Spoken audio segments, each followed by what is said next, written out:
We'll continue with the conference with Jay Stringer, who we are really grateful that Jay is able to join us. He has come from New York, and his message, again, will be the message of hope for recovery.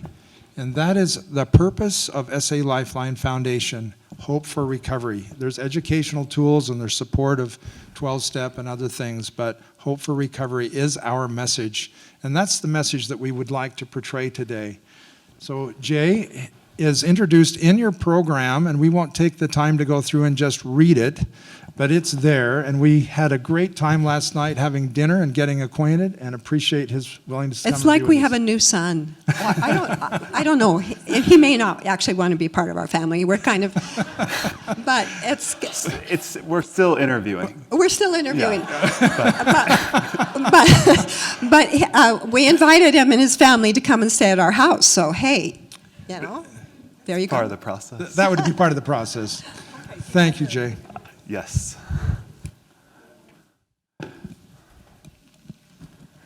Thank you. Good morning, everyone. As Stephen said, I am based in New York. My family just recently moved about a year ago from Seattle, Washington, out to New York City. And the first thing when I landed yesterday was I just was like, the mountains are back. It's been so good to see them. In New York, there's just hills. Everything has so much more age to it, but just like depending on the dating system that you're looking at, the mountains out in the west are just juveniles. So much more adolescent-y in behavior and strength and size. So all that to say, it is good to be in your city. It's good to be in your town. So just want to thank you, Ril and Stephen, for all the just tremendous work that you've done to set this up, and Tara and all the other SAlifeline. This is 2.5 years in the making.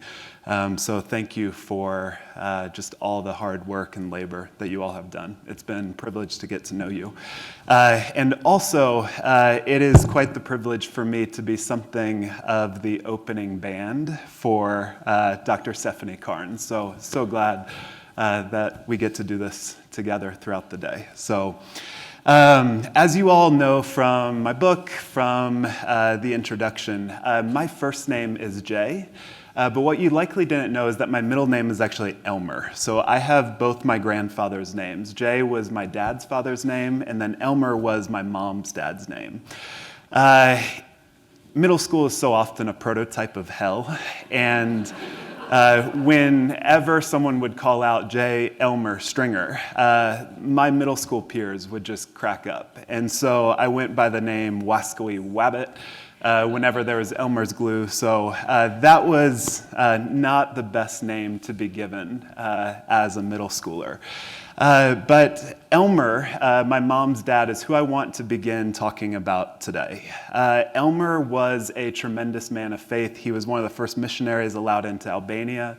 He was also a survivor of Pearl Harbor and the Korean War. And so anyone that met him really loved him. He was someone that always loved to share stories from Scripture, share stories from war, but as a child, that is not how I remembered him. So whenever we'd go on vacation, a small town called Keystone Heights, Florida, just outside of Jacksonville and Gainesville, we would go and play in the pool, play in a lake, maybe go to the beach, have dinner. But then after dinner, my grandfather Elmer would get in this absolutely ginormous brown lazy boy chair, and he would just sit down. So we'd watch, I don't know if Peter Jennings came first or Tom Brokaw, but we'd watch those news, and then Wheel of Fortune and Jeopardy. And that was basically on repeat whenever we'd go there. The thing about Elmer is that they didn't have a lot of money, so they always had old TVs that actually required you to get up and manually change the channel. And so what would happen is we would be watching TV, and then inevitably a beer commercial would come online. It would come on the screen. And what Elmer would do would be, ick, ick, get up and change the channel. And so one of us as grandchildren had to get up and change the beer commercial. And for me, I was disappointed by that, not only because I had to get off the carpet, but I actually loved the beer commercials growing up. The majestic Clydesdale horses, or those frogs that say, Bud, Wise, and I'm like, why do I have to change it? I want to see the frogs. But he would have us change the channel. And it was always a little bit peculiar to me of like, where does this hatred for this particular behavior come from? And so, just grew up believing that it was some confluence of kind of his Southern Baptist theology. Also, probably just seeing a lot of his fellow soldiers, their lives just ripped apart by alcoholism. All of that changed, however, when he died in 2006. And so I remember being at his funeral, and as is often the case at a lot of funerals, stories begin to be shared about someone's life that are not always shared while they're living. And so some of my cousins and I were talking about just my grandfather's prohibition, and so how some of my cousins and their families used to try and hide a beer or a bottle of wine before he would come into town. And we were talking, we were laughing, and then eventually my uncle said, hey guys, do you want to know where this hatred of alcohol came from Elmer? And it was like, yeah, it would have been good to know that a couple decades ago, but this is the story that he narrated to us. When Elmer was growing up, his father was the town drunk. And so beginning around 5th or 6th grade, what would happen is that his father would be in a saloon, in a bar drinking, and then his mom would come into the room to wake him up in the middle of the night and said, Elmer, you need to go get your dad. And so what Elmer would do was he would go downstairs, go around the side of the house, and then grab the family wheelbarrow, and then take that wheelbarrow about 1/3 of a mile down the road, walk into the saloon, have the bartender and some of the other patrons load his father up into the wheelbarrow, and then take him home. And that was the story. And for me in that moment, his disgust really clarified for me. But if I'm honest, I can remember flying from Jacksonville to Atlanta, back to Seattle, and probably somewhere even around Utah. I felt an anger rise up in me. And here's what the anger was about. I felt like I knew everything about my grandfather's hatred, but I knew so little about his heartache. He had allowed his hatred of a particular behavior, of a particular pattern of behavior, to eclipse a deeper understanding of his story. And what I've come to recognize is that Elmer is like all of us. It's so much easier to talk about an unwanted sexual behavior that we despise, a sexual addiction that we feel plagued with, than to begin to enter into the stories that led to all of the heartache that we find ourselves within. And so what ends up happening for most of us is that we try to change principally out of self-hatred. We look at our behaviors, we look at the debris of our lives, and we begin to hate ourselves. But sadly, this self-hatred is like a surgeon taking a hatchet into an operating room. It doesn't work. So this morning, I want to talk about the stories that you and I don't want to tell. The simple assumption here is that each of us have a story or particular stories that we wish we could efface from our lives. That could be an unwanted sexual behavior like the use of pornography. It could be an affair that your marriage went through during a particularly low point in your marriage. But also, it could be a story from long ago, one that you have concluded it's just too unspeakable to name. And you know that you're getting close to these types of stories when you think about sharing them and that severe voice of shame warns you like a police officer to remain silent, that every word you say will be used against you. But what I want to propose as we go through our time together is that your untold stories, the stories of your self-contempt, actually contain the keys to the freedom that you have been waiting your entire life to find. And therefore, one of the greatest gifts that you could give yourself and your recovery community is to suspend the belief that you know what your broken story reveals about you. Shame is a merciless storyteller, and we would do well to question its narration in our lives. So as a therapist, I specialize in treating unwanted sexual behavior. And I define unwanted sexual behavior as essentially the use of pornography, extramarital affairs, buying sex, hookups, essentially any dimension of your sexual life that you wish you could change, but have somehow not been able to do. And what we know from a lot of the research and polls that have been done is that unwanted sexual behavior, and this is not going to be a surprise to anyone in this room, is everywhere we look. We know that about a third of all marriages will be impacted by extramarital affairs. We know that approximately 30% of pornography users are now women. Porn sites receive more monthly traffic than Netflix, Amazon, and Twitter combined. And roughly around 60% of our faith leaders are struggling or have struggled with pornography. Porn use, I was reading a fascinating article in the last year, is also one of the best metrics of cultural attention that we have.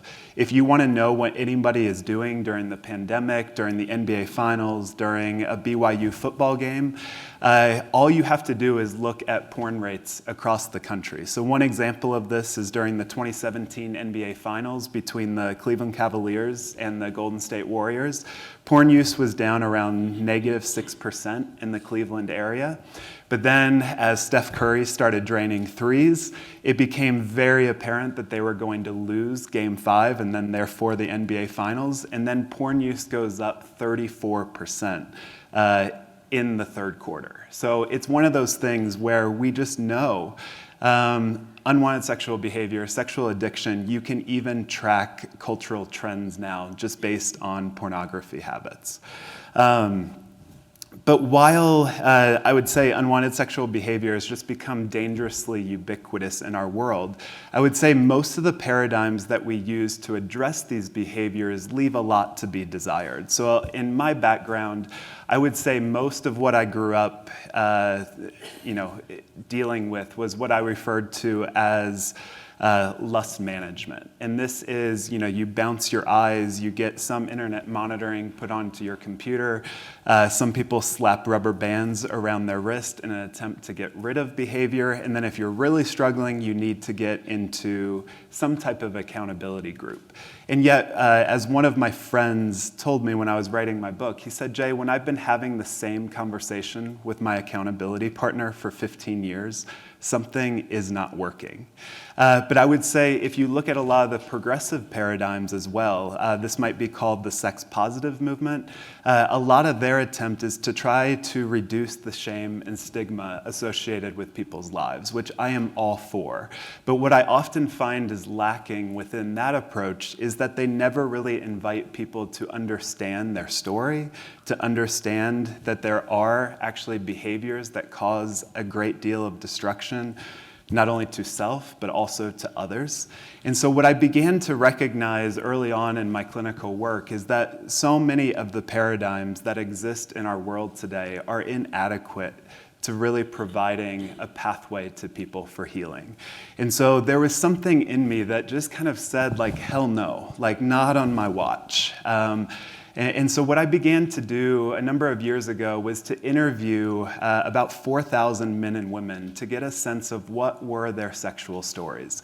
So instead of just learning how many people watch porn, how many people are addicted in the world today, I wanted to get a sense of what is their story. What were their relationships like with their mom or their dad?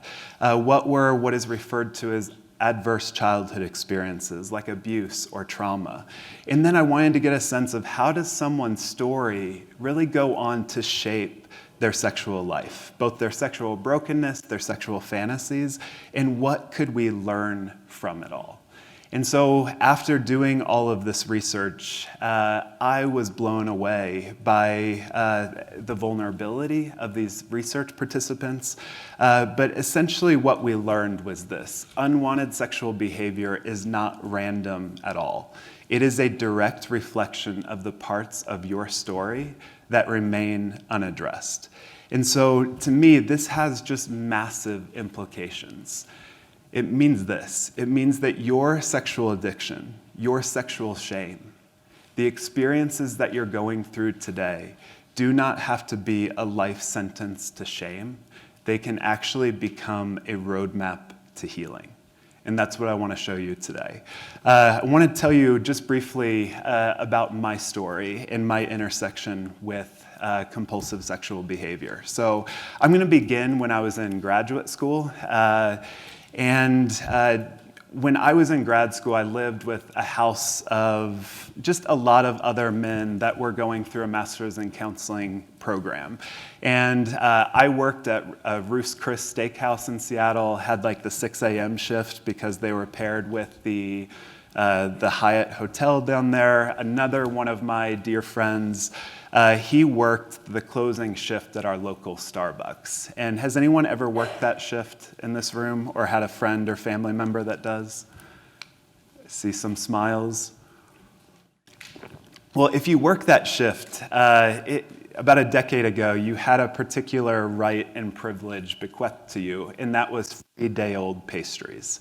And so a couple evenings a week, my friend Dave would just come in with these gigantic brown bags, and they were full of cake, they were full of molasses cookies, chocolate chip cookies, cake pops, and then to me, the most alluring of all was the apple fritter.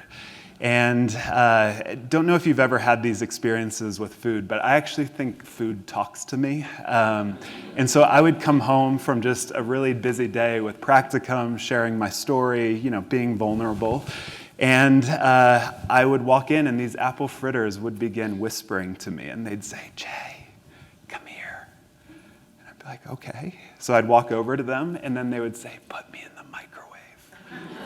16 seconds. And I'm like, 16 seconds, that's a good thought. If you've ever done that, you take the apple fritter out of the microwave and there's that kind of classic sizzle. And then I would begin to load white chocolate sauce all over the top, and I would just have myself an evening. Unsurprisingly, the next day I would wake up and I would just despise myself. I would look down at my belly and I would see my appetite.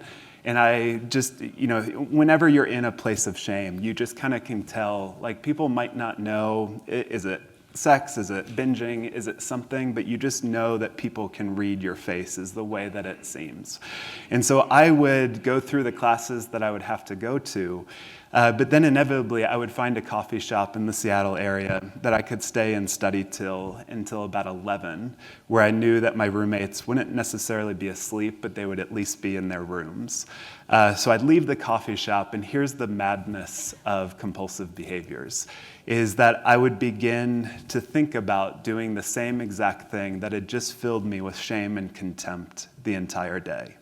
And so I'd come back into the house, and then I would repeat the process. Hear the baked goods, try something else, and really just binge to the point where I felt stuffed.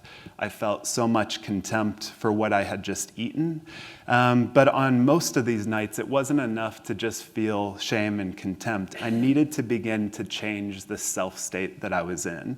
And that quickly became the function of pornography in my life. So I would just get done binging, and then I would watch porn. And then all over again, I would repeat the same exact process. Now, unfortunately for me, this carbohydrate ritual of kind of consumption and regret had been going on for well over a decade. If my kind of eating habits were a Netflix show, you would see a flashback to a 13-year-old boy named Jay Elmer. And when I was going through middle school, the only thing worse than having a nickname of Elmer was also having the nickname Donut. So what ended up happening when I was in 7th grade is I showed up to my bus stop eating a jelly donut. That jelly donut leaked on my shirt. And I grew up in the era of the Pillsbury Doughboy commercials. And so people always used to put their fingers into my belly at the bus stop and say, "Ooh!" Basically, after a day of a lot of trauma, a lot of bullying at school, I would go back home and repeat the same cycles all over again. The Little Debbie Hostess cakes, the oatmeal cream pies, I would just begin to stuff myself. And you know where the story goes. Where does a middle school boy who hates himself go to find relief, but also begin to reinforce all the shame and all the accusation that he's under? Pornography and other unwanted sexual behaviors. And here's why I'm making that point. Most of us are attempting to try to change our particular behaviors, and we are not connecting how our sexual addictions and compulsive behaviors are actually tied into unresolved stories of our life. So, contrary to popular belief, we are not looking for love in all the wrong places. We're not just self-medicating. We are trying to find a particular behavior that reinforces the core judgments against our life. And so that's where my primary belief is that we don't pursue unwanted sexual behaviors and compulsive behaviors just for the relief that they provide. We do it to reinforce the judgment against ourselves. So the most difficult part of my recovery, the most difficult part of outgrowing pornography to me, has not actually been sobriety. The most difficult part of my journey is to look that boy in the face with the tenderness of a good father, to not wince at him for what he chose, for what he went through. Do you not know that it is the kindness of God that leads to change? And so as we go today, that's the invitation that I'm going to be inviting you into, is how can you begin to learn from your unwanted behaviors? And I recognize that the phrase learn from unwanted sexual behaviors is not one of those things that you're typically going to associate with something like sexual addiction or compulsive behaviors. We prefer to think about getting rid of the behavior, getting sober, praying it away. And our use of language, however, reveals that we want it eliminated from our lives, or at the very least, we want it to be fixed. But when I talk about learning from unwanted behaviors, I believe that it begins with the recognition that there is so much more to your sexual story than you currently understand. All behavior is a form of communication. And the question that I'd invite you to consider is this: what message is my sexual story attempting to communicate to me? And to give you a brief answer, it's not just that you are an addict. I want you to begin saying, what does my sexual story want me to know? As a general rule, nothing ever tends to go away until it has taught us what we need to know. Nothing ever tends to go away until it has taught us what we need to know. So to guide us on this journey of learning from unwanted behaviors, I'm going to recommend 4 actions that we can all take to do so. And they are: 1, face the problem. Number 2, face the fantasies. Number 3, face the pain. And then finally, face the shame. So, facing the problem. So, M. Scott Peck famously said that mental health is a commitment to reality at all costs. Therefore, for the benefit of our mental health and healing, we need to fully face the extent of the problem that we find ourselves within. In the addiction community, we often talk about facing the problem in order to break denial, which for me isn't untrue, it's just not terribly compelling. I think the far greater reason to face our problems is because we have so much to learn from our pathology and from our misguided longings. Let me show you what I mean. So Robert McKee is a famous filmmaker. He's also a corporate consultant. And here's what he says. When people ask me to help turn their presentations into stories, this is for the Harvard Business Review is where he's writing. When people ask me to help turn their presentations into stories, I begin by asking questions. I kind of psychoanalyze their companies. And these amazing dramas pour out. But most companies and executives sweep the dirty laundry, the difficulties, the antagonists, and the struggle under the carpet. They prefer to present a rosy and boring picture to the world. But as the storyteller, you want to position the problems in the foreground and then show how you've overcome them. So what he's saying is this isn't just true of compulsive behavior. This isn't just true of betrayal trauma. This is like a way that our world operates, where we so often want to sweep the real stories under the carpet. And again, we do that for shame. We do that because we're in states of denial. But what he's saying here is that if you want your life to intersect with some amazing dramas, if you want to begin to know a story that you're not just ashamed of, but you're actually can be intrigued by, you've got to start putting the problems and the difficulties in the foreground. This isn't just true in the business world and in the film world. I know when I was going through graduate school, I came across the work of Jacques Lacan, and I'm not going to go into any Lacanian psychoanalysis, but one of the things that Lacan talked about was he said that there is no one ever that has ever been without a symptom. And so for him, he, instead of just writing symptôme, I don't know French, so I'm going to butcher it. He could have just written it as the top word, but he instead chose symptôme, which has a word play to saint home, which in French means the holy man or the holy prophet. So for Lacan, every symptom, every difficult that we are facing is actually a holy prophet that is saying the thing that cannot be said by the patient. And so this works, if you, let's say I have a really bad back. My backache is the holy prophet. It is the symptom that's trying to get my attention. It's a way of saying, hey, Jay, you were just on a flight, or maybe your posture is terrible, or maybe you went through a car accident and you never really got help.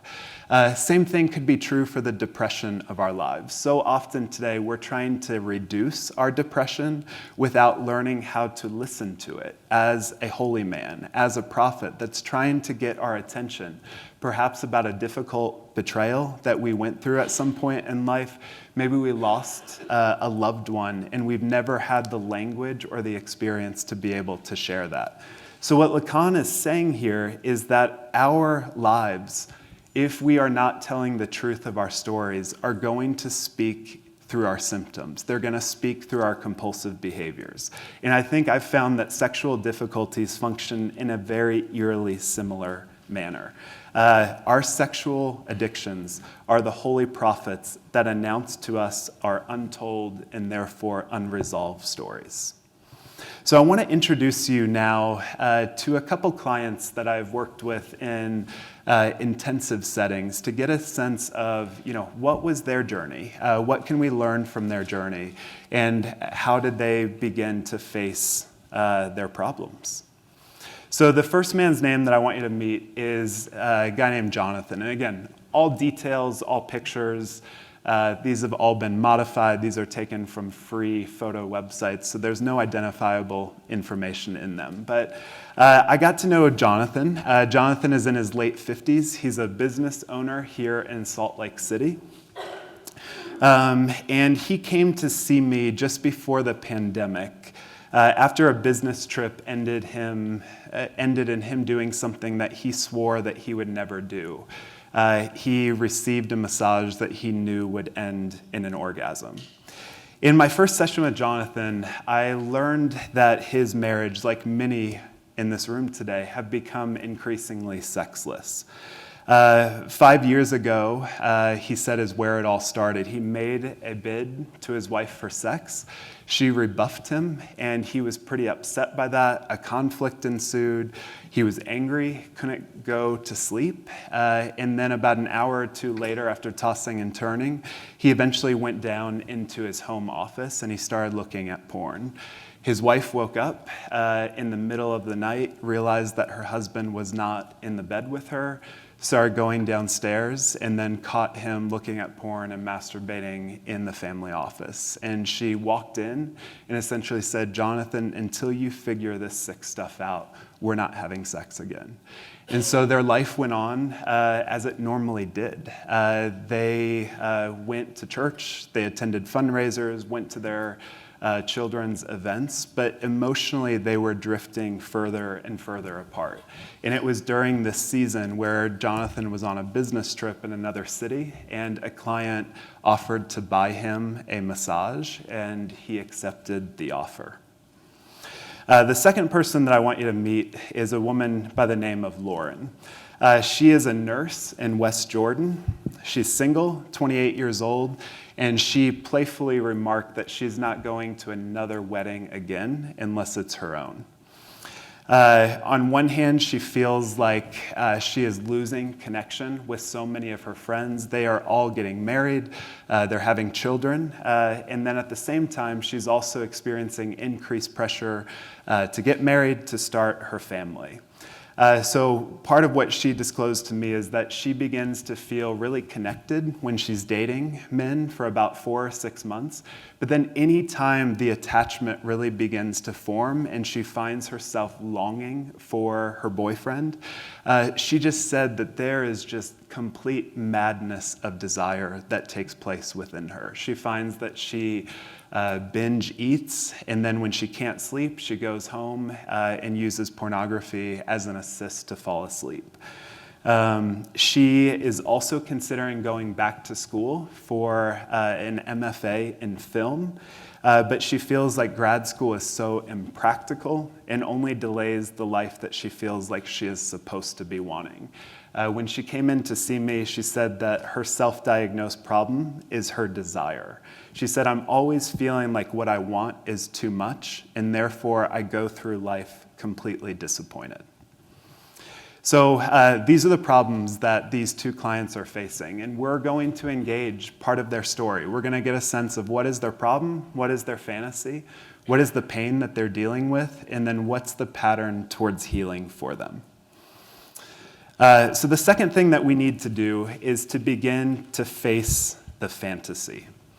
Now, when clients like Jonathan and Lauren tell me about the problems that they're facing, one of the questions that I begin to ask them is, can you tell me a little bit about the sexual fantasies that you are pursuing, whether on porn or in an affair partner, or even just in your fantasies as you have sex?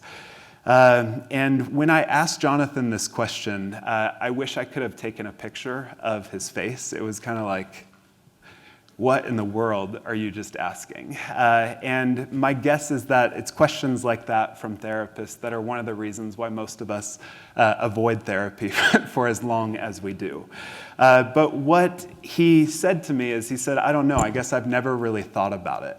Why is that even important?" And so what I told him about was what Dr. Patrick Carnes had said with regard to the arousal template.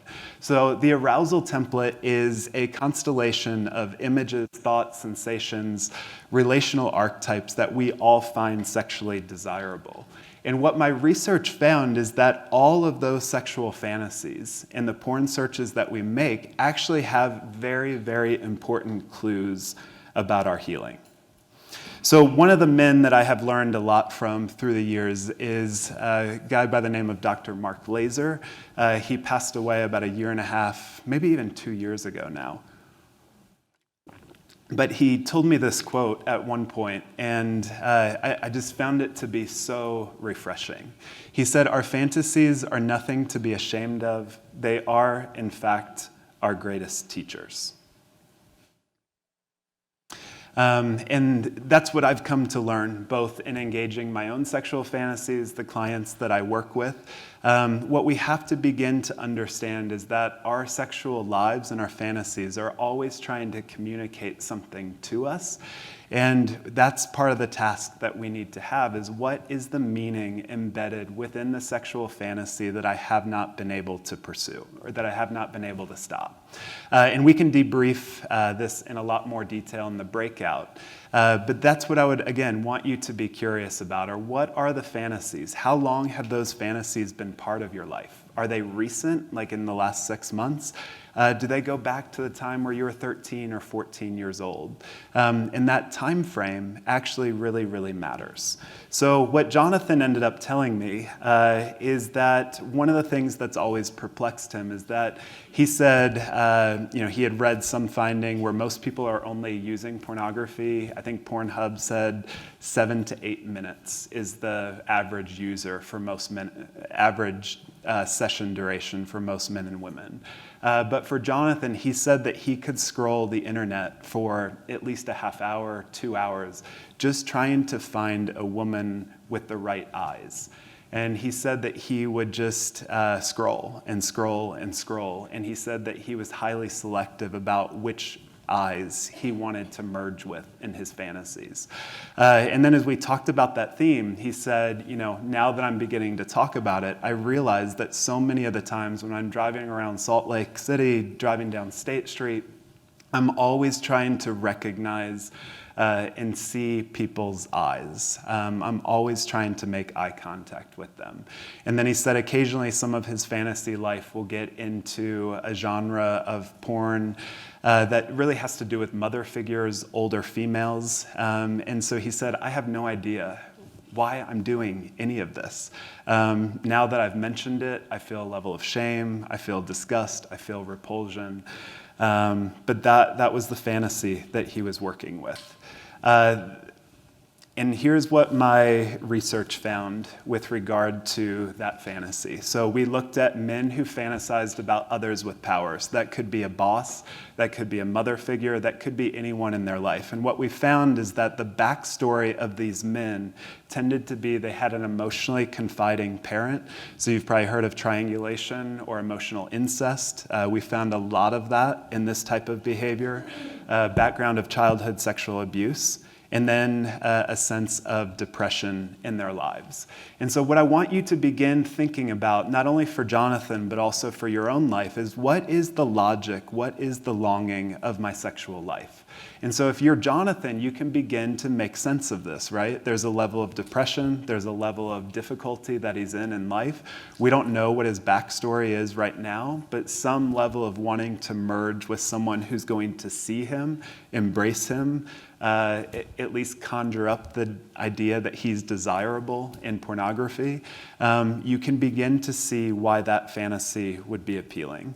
If that wasn't your fantasy, another major fantasy that we found was just men who wanted power over others in their sexual life. And so that could be someone that was younger than them. That could be someone in college, a petite body type, really anyone who had some level of subservience to the porn viewer.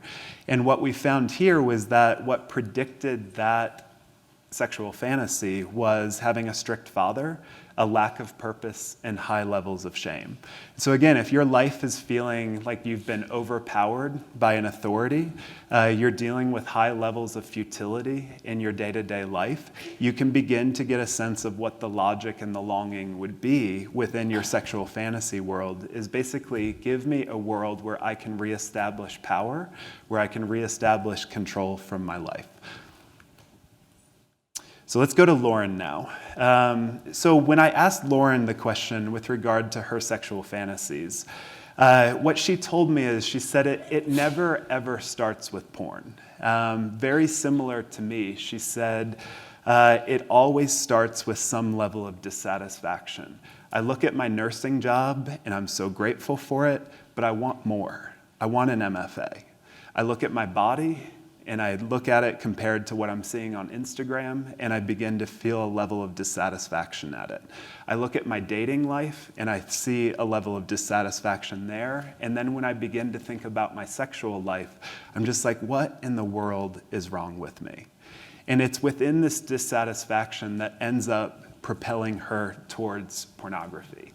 And when she began to talk about her fantasies, basically what she began to talk through was that she pursues some level of aggression in the porn film. And this is one of the things that really surprised me in the research that I did, but also in the Google Analytics research that's been done by Seth Stevens-Davidowitz in a book called Everybody Lies.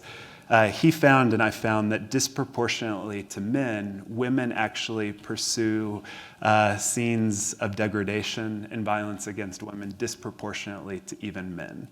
And so Lauren obviously had no idea about these studies, but she said, I just don't understand why in most of my sexual life, I'm being overpowered, I'm being raped by other men. And when I asked her if she had any indication with regard to what she thought might be happening within this, she said something that I've not been able to shake, and I wrote it down. But she said, when I fantasize about someone being aggressive, I don't have to choose. I'm not responsible. So here's what my research found with regard to women. Common fantasy was that women who fantasized about older men, they tended to deal with a lot of unmet needs, high levels of shame, a mother who was strict, and a father who confided in them. Women who wanted to be used were 13 times more likely to be in toxic levels of shame, 5.7 times more likely to believe that their needs are not met, and 2.5 times more likely to have had a strict mother. So one of the reasons why it's so, I'll go back to this in the breakout.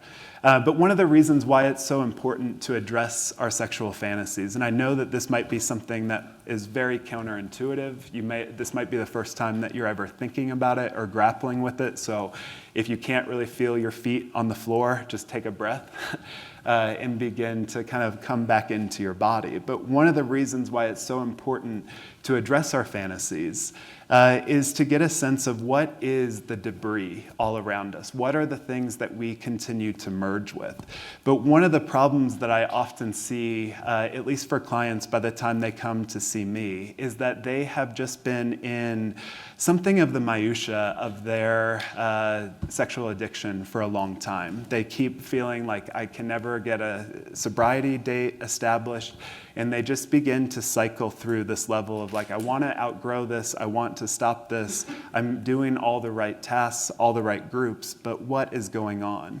And so what I would often say is that what we need to do is we need to begin to construct a bridge from your current sexual life to your past. Because until that bridge is constructed, what ends up happening for us is that we repeat the same patterns, and we're not aware of the real war that we are fighting. So like Elmer, we stay in our present hate, our present difficulty, in wanting to change, but we never recognize where the war truly needs to be fought. And so this is why we have to move from facing fantasy to facing pain. So facing pain is all about recognizing that you have a story. So our story is what most shapes our outlook on life, our trajectory, the sexual choices that we make, but most of us will not give it a second look. We tend to think that our sexual failures have to do with our immorality, our poor choices, but in reality, our choices are not random. If you want to understand them, you have to look at the conditions that set your behavior in place. And I want to share a quote by Dr. Gabor Mate, famous psychiatrist and best-selling author. He said, "Emotional isolation, powerlessness, and stress are exactly the conditions that create the neurobiology of addiction." If this is true, which I believe that it is, then we need to learn how to enter the particular stories within our childhood where we knew isolation, stress, and powerlessness that actually made our unwanted sexual behaviors appealing in the first place. So in therapy, I began to work with Jonathan on this concept that his unwanted sexual behavior could be a roadmap to healing rather than this life sentence to sexual shame. And so to do this, I will often ask my clients one of two questions. The first is to tell me about some of the formative traumatic events of their life, most commonly between the ages of 5 and 15, and then to tell me about their first introduction to pornography. And the reason why I asked that second question is that most of us, I would say, just falsely conclude that we tended to find porn, but in so many cases, so many people are introduced to it at some level. And so many of my clients might talk about, well, I found it in my grandfather or my mom's bedside table. And it's like, come on, if you are a child, your primary work is to be curious and to invade. And so at some level, you know that it's a setup, that who has not cased their own house to try and find out what's going on there. So we have to grapple with who is the person that left pornography for you to find. So when I asked Jonathan to share a little bit about his story, what he told me is that he didn't have a major trauma. So in the field, we talk about this as like a big T trauma.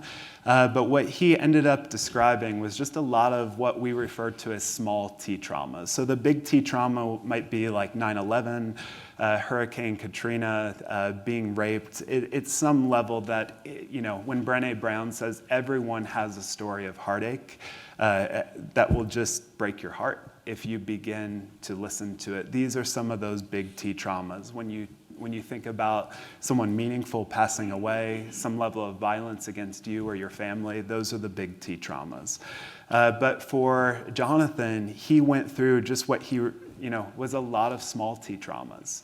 And so for Jonathan, what he began to describe is, he said, my earliest memory is being in a crib about 2 years old, and I'm crying, and I want someone to come and find me. It's dark. And his experience was that no one came to him that night. The second story that he shared was being around 6 or 7 years old, and he had the flu or chicken pox, one of those, and he really wanted his mom or his dad to stay home with him. But what he began to recognize was that his nanny was going to be with him throughout that day. And he said that just kind of seared into him as the foundational experience of his life, is that in these moments of a lot of need, he could not rely on his parents. And if you have multiple experiences of that, where you recognize that your parents are not a reliable source of attachment or comfort, that is the experience of a small T trauma. And so where Jonathan went from there was to talk about when he was about 13 years of age. He said that his parents stopped getting him the nanny, but got him a Schwinn bicycle. And what he told me is, he said, Jay, I loved that bike. And I said, Jonathan, tell me why you loved it. And he said, I would get home from school, and I would hop on the bike, and I would just cruise around the neighborhood trying to lock eyes with my friends' moms and my other classmates. And so I kind of just reminded him, I said, that's a very curious phrase that you just used. You cruised around your neighborhood trying to lock eyes with someone. And I know that this sounds too clean of a connection, because I can see that some of you are tracking. But when he made that connection between his cruising behavior and the lack of eyes that he had with his mother and his father, he just wept in a way that I have not seen a man weep like that in a long time. And so for Jonathan, that was the beginning of change for him, is to recognize that this current unwanted sexual behavior that was wreaking havoc in his life and in his marriage was actually a clarion call to attend to a boy and to traumas that he had never engaged before. And this is a quote that I just love from a Franciscan priest by the name of Father Richard Rohr.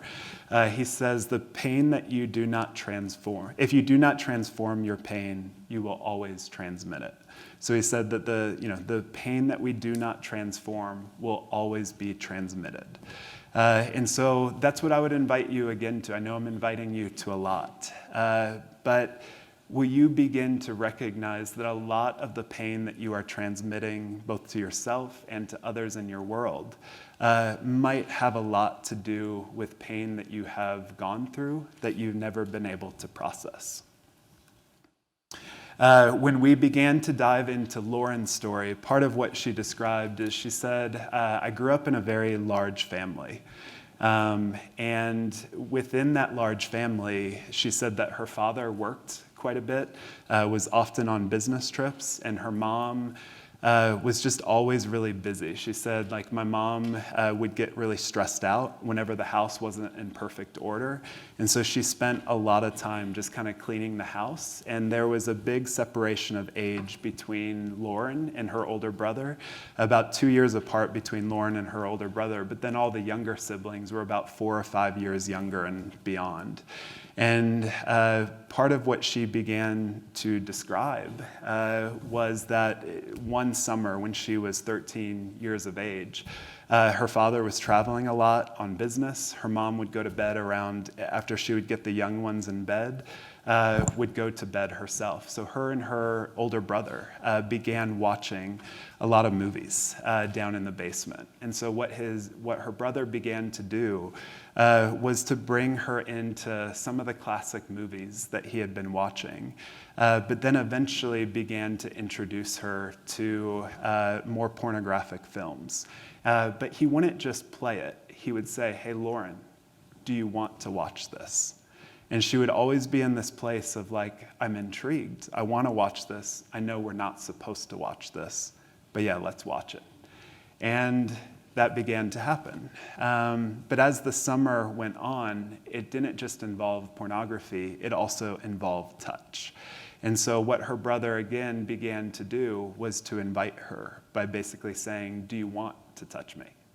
And again, just back at that place of he's not demanding, I mean, he's grooming, but he's also inviting a level of complicity, a level of her desire. And part of what she began to describe in a way that I don't think many people talk about this enough is that when all of those experiences were occurring, she didn't experience them traumatically. She actually experienced them as a level of attachment and a level of bonding. And so for her, one of the things that she didn't feel like she could ever tell someone is, what do I do when my abuser is actually the greatest person in my life? Like, what do I do with the reality that I actually wanted my brother?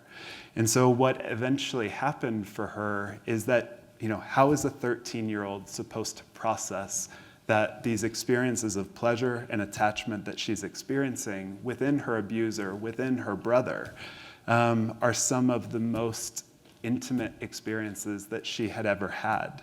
And that's the madness and the evil, but also the brilliance of what her brother was doing, is he was engaging her choice. And so that's often what we find with most people who sexually abuse, is that they want the complicity, they want the pleasure of the person that they are abusing. Why?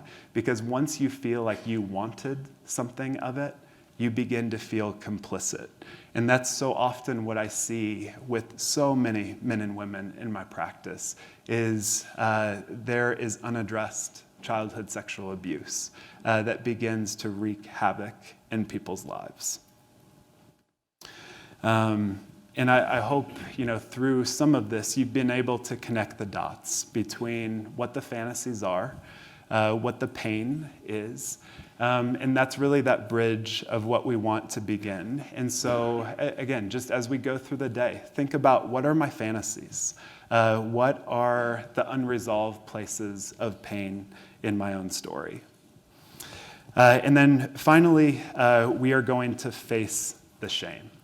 And facing shame, Brené Brown kind of put it really beautifully, where she said, what is shame? Shame is this intensely painful experience that something about me is unworthy of love or belonging.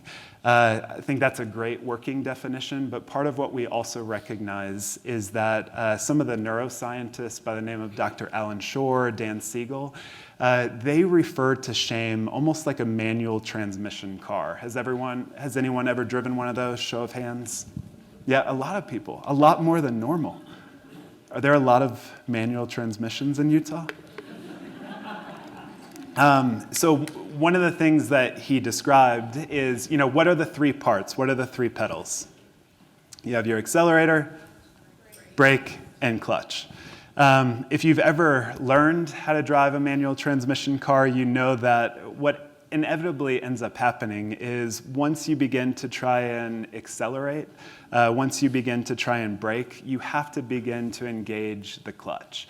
And if you don't engage the clutch, you're going to have a very rude awakening. The car just slams forward. And so what Alan Shore says is that shearing off effect is really what we begin to experience as shame, right? So part of our job as children is to be curious, to touch everything, to want everything, to put, when you see a toddler, they want to taste everything, they put the worm, the dirt in their mouth. It's all exploration. So we have that accelerator that is telling us, go through the world, explore everything that you can. But inevitably, we have to have a break in our lives. We have to have someone that's going to say, no, don't eat that, you're going to get poisoned, or wait a minute, if you keep going down this path, there's going to be some difficulty. And so that's the break. But what Alan Shore says is that good parents apply the brake with a clutch. But what ends up happening for people who experience toxic shame is that the brake, the no, the stop that is applied without any sense of the clutch of kindness being applied. And that's the shearing off effect of shame. So one of the things that I think it's important to recognize as we go through this is that facing shame is a muscle that we have to learn how to develop. We have to continually find a way to begin to face shame. Because if you've been in recovery, you know that your addiction and the betrayal trauma does not feel good, right? You know that it's painful. It's painful to see yourself like that. But once you begin to really dive into your story, like Lauren's story, my story, Jonathan's story, when you begin to see pain, that doesn't feel good either. And so we really have to have an astute awareness that a lot of times we think that when we get into recovery, that's going to be the best season of our lives. And yes, there's so much dignity and glory and not self-sabotaging. But so often what we find is that the difficulties really intensify. The pain, the tears, the sense of just acute misery can often be experienced in the recovery process. And so what we need to recognize is that we need to increasingly develop our capacity to face shame in our lives. John, I might need your help again, but one of the things that, let me try and do it on my own first.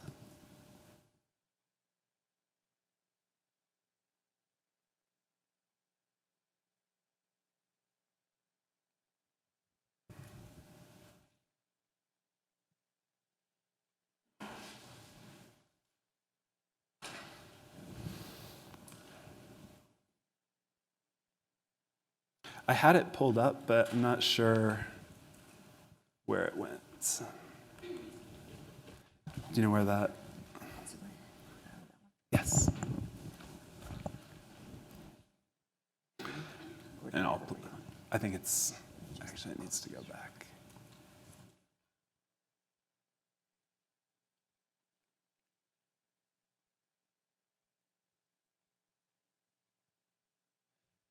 Let me preface what I'm about to show you by just saying, in the course of writing my book, one of the things that I heard quite a bit about were people that would get in the waters with great white sharks. So Andy Casagrande is the primary videographer for the show Shark Week.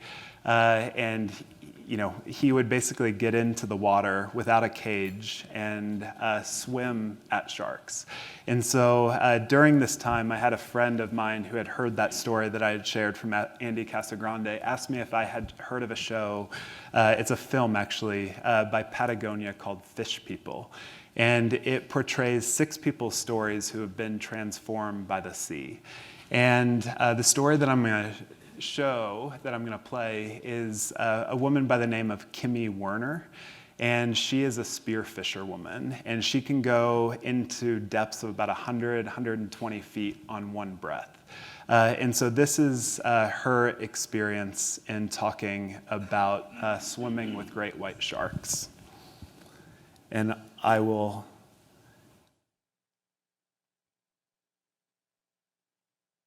How deep I had to dive, or what the ocean looked like, or how many fish there were, or swimming through a cave, or the shark that almost took it. Whatever the case is, I know that when I share that story, it becomes an experience. It becomes something worth honoring.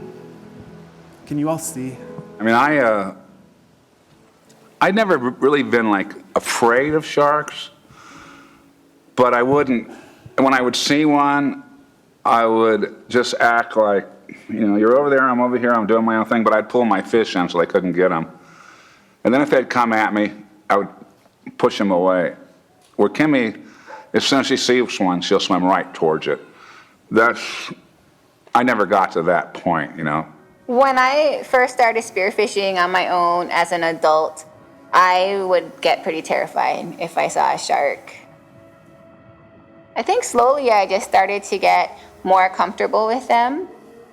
And then one day I just remember something changed in me where I was pulling in a nice fish that I was going to bring home for dinner, and this big shark came up to take it, and I just swam faster towards my catch, pulled it in faster, closer to me, everything that was bringing this shark much closer to me, but I got my hands on it and just pulled it in towards me and swam at that shark just to tell it, like, not today, buddy, like, go get your own dinner, this one's mine.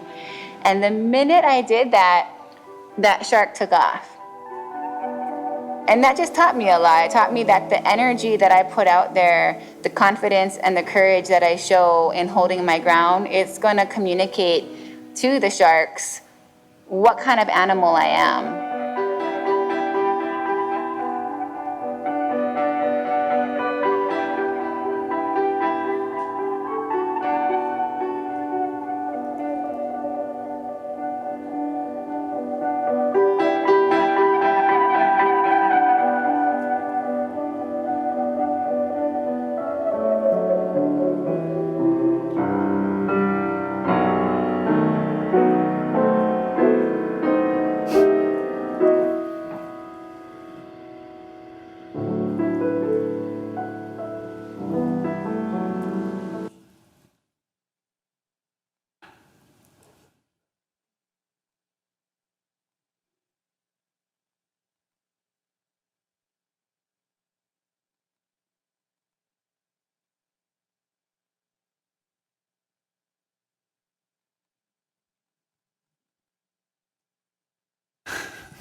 Well, John is helping me. I hope you begin to kind of see why I show that. To me, one of the just core experiences of this work that we're inviting you all into is to really begin to turn and face your shame. Because the message that shame wants to deliver to us is that something about you is perverse, ugly, alien, broken forever. And what ends up happening when we are hearing that voice of shame is that shame becomes that great white shark, and we feel like we need to run from it. But what Kimmy Werner shows us, and Andy Casagrande, basically all the people that work with great white sharks, is they say this: if you do not act like prey, they will not treat you like prey.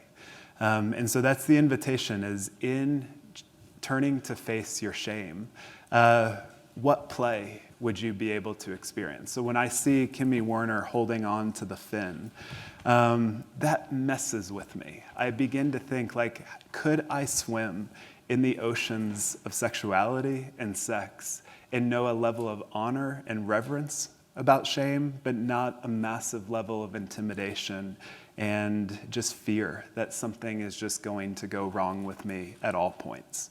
And so this has been, a story. I haven't kind of introduced you to my family yet. But that's one of the things that I have found to be one of the fruits of doing this work, is that there is so much more joy, there's so much more delight. We were talking about this at dinner with families that have YouTube videos of singing together. And so again, how do we hold the complexity that each of us have stories of heartache, compulsion, addiction, betrayal, trauma, and yet as we do this work, something of healing begins to emerge and we begin to play, we begin to sing. So one of the ways that this has happened with my own family, just even the last couple years, is that my kids are 8 and 6, which means they're beginning to ask a lot of questions about sex and babies.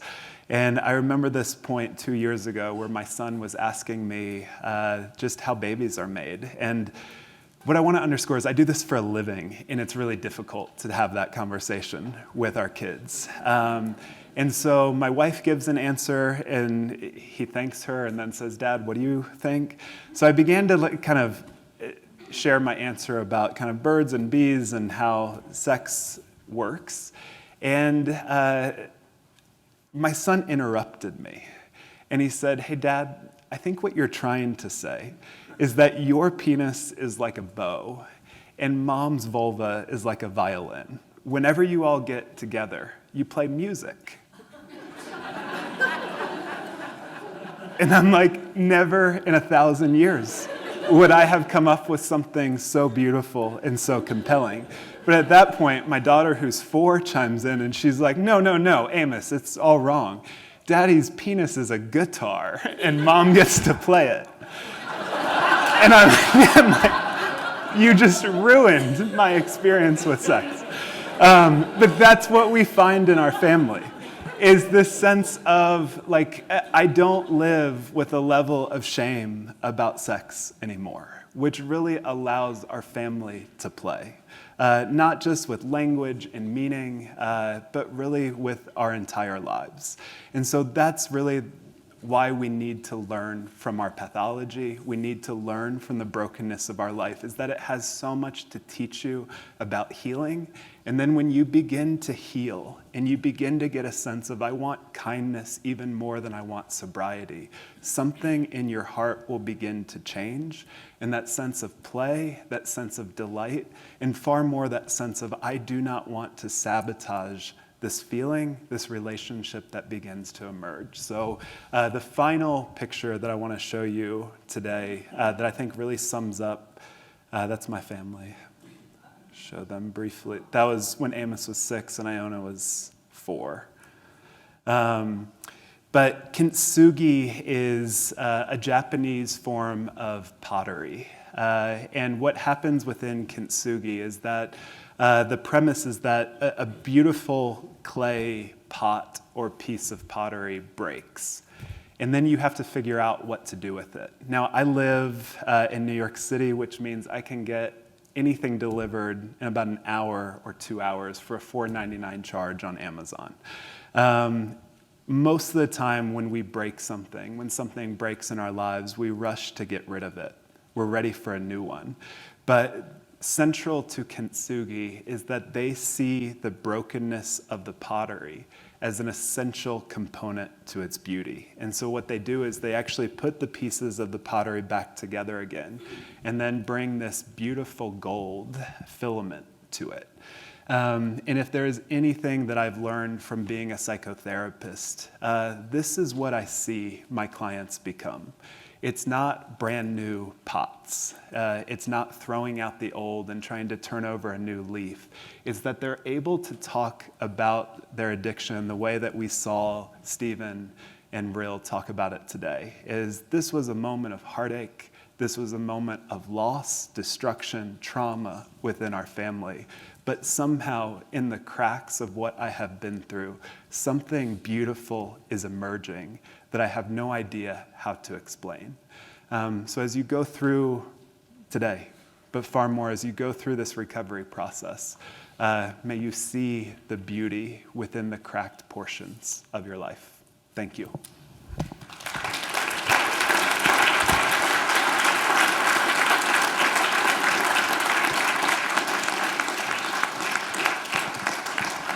Thank you, Jay. Brings tears to my eyes. One of our daughters last night at dinner said, I said, there are some people coming to this conference that want to see, not hear, if recovery is real, if it's worth working for. And my daughter said, send them to me, Mom. Because they've watched and felt. They haven't just listened. Thank you, Jay.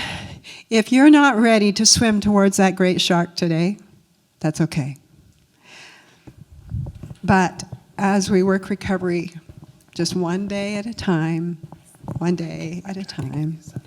using our tools, we'll swim towards that shark because we know we're okay. I'm safe. That was amazing. Thank you, Jay. I've been reading his book, and we have some in the back. So we have just a couple minutes. Please get up and stretch and get some water if you'd like in the back. And then Stephanie Carnes, this is what a treat to have Dr. Stephanie Carnes here. So she'll be getting set up, and we'll just start in about 3 minutes.